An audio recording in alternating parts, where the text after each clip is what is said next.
లేదు. ఒకసారి శేషాద్రిరావు గారి దగ్గరికి వెళ్ళాను సార్. శేషాద్రిరావు గారు, భారత రక్షణ వ్యవస్థ అలాగే రాజకీయం ఈ రెండింటిని పార్లమెంటు బడ్జెట్ సమావేశాల సందర్భంగా చాలా ప్యాక్డ్ సెషన్స్ ఇవన్నీ. మనం బడ్జెట్ గురించి మాట్లాడుకోవాలి, బడ్జెట్లో మనకున్న అభ్యంతరాల గురించి మాట్లాడుకోవాలి. ఖచ్చితంగా ఆయన లీడర్ ఆఫ్ ది హౌస్, ఆ లీడర్ ఆఫ్ ది అపోజిషన్ ఆయన. మరి భారతదేశంలో ఉన్న ప్రజలందరికీ మరి ప్రతిపక్షం తరఫున ఆయన రిప్రజెంట్ చేస్తున్నప్పుడు ఆయన మాట్లాడే అవకాశాలు ఉన్నాయి. ఆ అంశాలు వదిలేసి నాకు శ్రీరామప్రసాద్ గారు అన్నారు, బడ్జెట్ అలొకేషన్స్కి సంబంధించి ఆయనకున్న అభ్యంతరాలు ఏమన్నా వ్యక్తం చేయడానికి ఉన్న అవకాశాన్ని వదిలేసి అసలు ఎజెండాలో లేకుండా జనరల్గా ముందర ఇలాంటి అంశాలు మాట్లాడేప్పుడు స్పీకర్ గారికి నోటీసులో పెట్టాలి, ముందర నోటీస్ ఇచ్చి మాట్లాడాలి. హఠాత్తుగా వచ్చేసి మాట్లాడటం వెనకాల డీప్ స్టేట్ వ్యవహారాలు మీరు గమనిస్తే జాగ్రత్తగా చూడండి. ప్రతి బడ్జెట్ సెషన్లో కూడా ఆయన ఇలాంటి అంశాలు మాట్లాడుతుంటాడు. మిగిలినప్పుడు కొలంబియాలో, జర్మనీలో BMW షోరూంలో ఉంటాడు.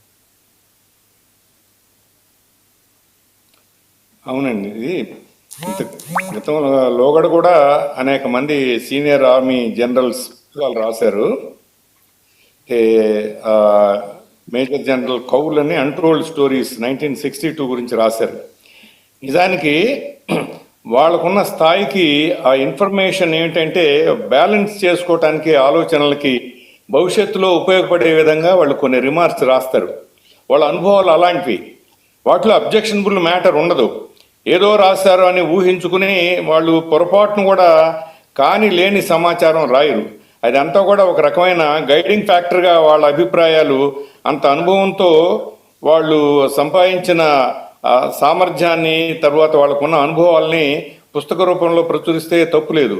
ఏముందో తెలియదు, అది అసలు ఎక్కడి వరకు వచ్చిందో తెలియదు, ఏమి లేకుండా పార్లమెంట్లో దాన్ని లేవనెత్తి ఇలా చేయటం అనేది నిజంగా ఒక రకమైన చాలా ఆశ్చర్యం. ఇది పరిణితి లేని రాజకీయ నాయకులు అయితే మాత్రం ఇలా చేస్తారనే ఆలోచనలు ఎక్కువ మందికి వస్తున్నాయి ఆయన గురించి. ఇంతకు ముందర కూడా అనేక సార్లు ఆర్మీ గురించి, డిఫెన్స్ సర్వీసెస్ గురించి, ఆయన డిఫెన్స్ ఎక్స్పర్ట్ అయితే కాదు కదా, మరి వాళ్ళు ఎప్పటి నుంచో సర్వీసెస్లో ఉండి చేసిన వ్యవహారాలకి పార్లమెంట్ ఉంది. రాజకీయ నాయకుల్లో కొంతమంది మేధావులు ఉంటారు, వాళ్ళు డిఫెన్స్ మ్యాటర్స్ నుంచి, రక్షణ విషయాల దగ్గర నుంచి, ఆర్థిక విషయాల దగ్గర నుంచి, పరిపాలనా విషయాల గురించి వాళ్ళకి ఖచ్చితంగా తెలుస్తుంది. లేకుంటే తెలుసుకుంటారు పక్కన ఎక్స్పర్ట్స్ని పెట్టుకుని సపోర్ట్ తీసుకుని. అంతేగాని ఇలా పరిణితి లేకుండా వచ్చేసి ఎందుకు ఇలా చేస్తున్నారు అని కామెంట్ చేయటం అనేది చాలా దురదృష్టకరం. ముందర కూడా అనేక సార్లు ఈ డిఫెన్స్ దీని గురించి న్యూస్ పేపర్లో, మీడియాలో కూడా వస్తూ ఉంటుంది. జరిగిన మంచి చెడు ఏం జరిగింది ఊహాగానాలు కాదు, యథార్థాలు మీడియాలో ప్రజలకి తెలియపరుస్తారు. అది ఒక పద్ధతి. అంతేగాని అసలు తెలియకుండా విషయం ఏంటో అనేది ఆయనకి మనం ముందు ఎవరికి రాకుండానే ఆయన ఈ విషయాన్ని ఇలా చేయటం అనేది మంచి సాంప్రదాయం కాదు. రాజకీయాల్లో జనరల్గా ఏంటంటే ఆర్మీని ఎప్పుడు కూడా, ఆర్మీ రిటైర్డ్ పీపుల్ని కానీ పొరపాటును కూడా ఈ రకమైనటువంటి వివాదాల్లోకి తీసుకురారు. అసలు ఆ టాపిక్స్ని ఎవరు ఎత్తరు. కారణం ఏంటంటే వాళ్ళు ఏదైనా మ్యాటర్ రాస్తే ఆ పుస్తకాల్లో ఖచ్చితంగా వాళ్ళ అనుభవాన్ని జోడించి రాస్తారు కాబట్టి ఎంతో కొంత అది ఒక గైడింగ్ ఫ్యాక్టర్గా ఉంటుంది. అంతేగాని అదేదో ప్రమాదకమైన పరిస్థితి, లేకపోతే ప్రభుత్వాన్ని విమర్శిస్తారు, దీనివల్ల ప్రభుత్వానికి నష్టం, ప్రభుత్వం తప్పు చేసే ఉంటుంది, ఇలాంటి ఊహాగానాలు అనేది ఏమాత్రం కరెక్ట్ కాదు. ఇందాక సార్ చెప్పినట్టు ఈ డిఫెన్స్ మ్యాటర్స్ ఇవన్నీ కూడా సేక్రెడ్ కవ్ అంటారే, అది చాలా చక్కగా చెప్పారు. మరి ఇలాంటి విషయాల్ని భద్రతగా ఉంచుకుని సమయం సందర్భం వచ్చినప్పుడు బిహైండ్ ద స్క్రీన్ అని కూడా అన్నారు సార్. వెళ్ళి ఇలా ఉంది, దీని గురించి అభిప్రాయం ఏంటని చెప్పి డిఫెన్స్ మినిస్టర్ని, అపోజిషన్ లీడర్గా వెళ్ళి అడగొచ్చు, తప్పులేదు. అలాగే హోమ్ మినిస్టర్ని అడగొచ్చు, ఇంకెవరైనా అడగొచ్చు. అడిగితే వాళ్ళు వాటిని క్లారిఫై చేస్తారు. ఆ విధంగా ఏమన్నా ఉంటే, అనుమానాలు ఉంటే వాటిని తీర్చుకోవచ్చు. కానీ ఏకంగా ఇంకా వేరే విషయం ఏమీ లేనట్టుగా పార్లమెంట్లో అంత ఇంపార్టెంట్ అయిన ఈ బడ్జెట్ మ్యాటర్స్ ఇవి ఉన్నప్పుడు దీన్ని మధ్యలో ఉటంకించి ఈ రకమైన, ఇది ఒక రకమైన డిస్టర్బెన్స్ అండి. పార్లమెంటేరియన్కి ఉండవలసిన లక్షణం అయితే కాదు, అది నేను ఖచ్చితంగా చెప్పగలను.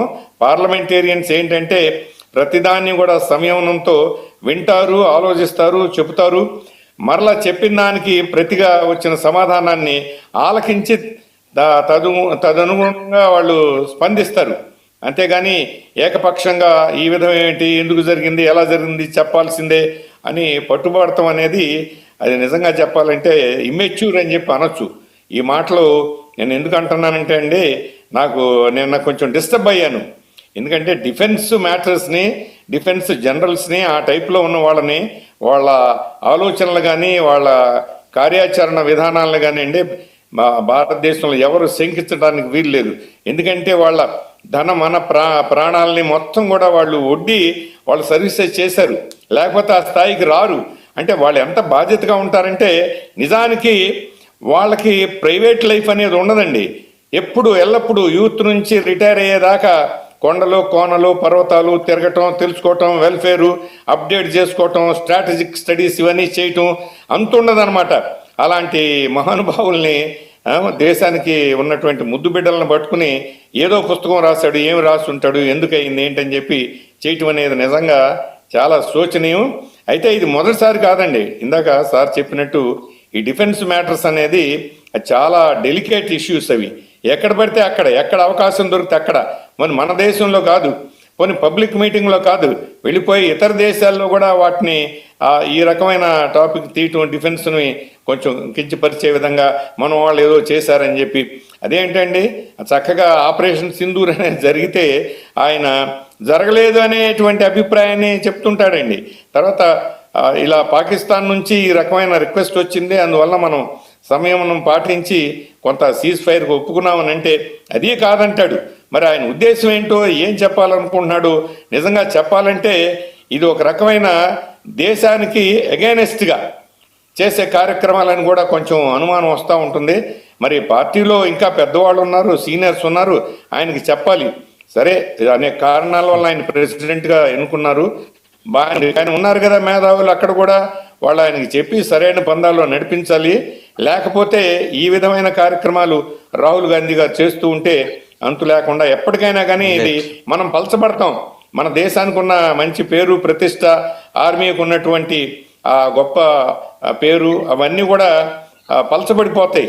అలా కాకుండా చేయటం అనేది దేశంలో ఉన్న అందరి బాధ్యత. ముఖ్యంగా అపోజిషన్ పార్టీ లీడర్ అంటే అది సామాన్యమైన విషయం కాదండి.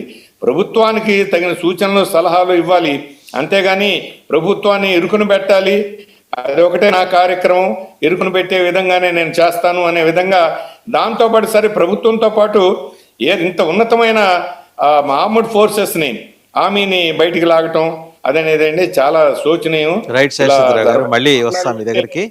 ఒకసారి కల్నల్ వివిరావు గారి దగ్గరికి వెళ్దాం. కల్నల్ వివిరావు గారు, 2-3 అంశాలు ఇందులో ప్రధానంగా మనం స్పృశించాల్సినవి ఉన్నాయి. సరే, మనకి సాధారణ పౌర సమాజం కన్నా మీకు ఎక్కువ తెలుసు. మీరు ఆ సర్వీస్లో 3 దశాబ్దాలకు పైగా ఉన్నారు, చాలా క్లోజ్ క్వార్టర్స్ నుంచి చూశారు సైన్యం కదలికలు, సైన్యం వ్యవహారాల్ని. అనుమతులు ఉంటాయి 3 దశలు. 3 దశలు దాటిన తర్వాత నిన్న ఆయన ఏమంటారు, ఒక లిటరేచర్ ఫెస్టివల్లో జనరల్ నరవణే, నా పని పుస్తకం రాయటం, ఇప్పుడు అది పబ్లిషర్కిను గవర్నమెంట్ ఆఫ్ ఇండియాకి మధ్య ఉంది. కొంత ఈ రకమైన ఉదాసీనత లేకపోతే ఉద్దేశపూర్వక నిర్లిప్తత కూడా అంత అభినందనీయం కాదు, అభిలషణీయం కాదని అనిపిస్తుంది. ఎందుకంటే యూనిఫార్మ్డ్ ఫోర్సెస్ అంటే మిమ్మల్ని దేశం ఎలా చూస్తుందంటే మాకన్నా కూడా ఇలా చూస్తుంది, ఎత్తులో చూస్తుంది. మీ దగ్గర నుంచి వచ్చే ప్రతి మాటని కూడా, అంటే సైన్యం నుంచి వచ్చే ప్రతి మాటని కూడా చాలా హుందాగా ఉండాలని కోరుకుంటుంది, బాధ్యతాయుతంగా ఉండాలని కోరుకుంటుంది. You are guiding force to the nation. మీరు లేకపోతే దేశం లేదు. అంత భావోద్వేగాలతోటి అటాచ్మెంట్ ఉంటుంది మీరంటే దేశానికి.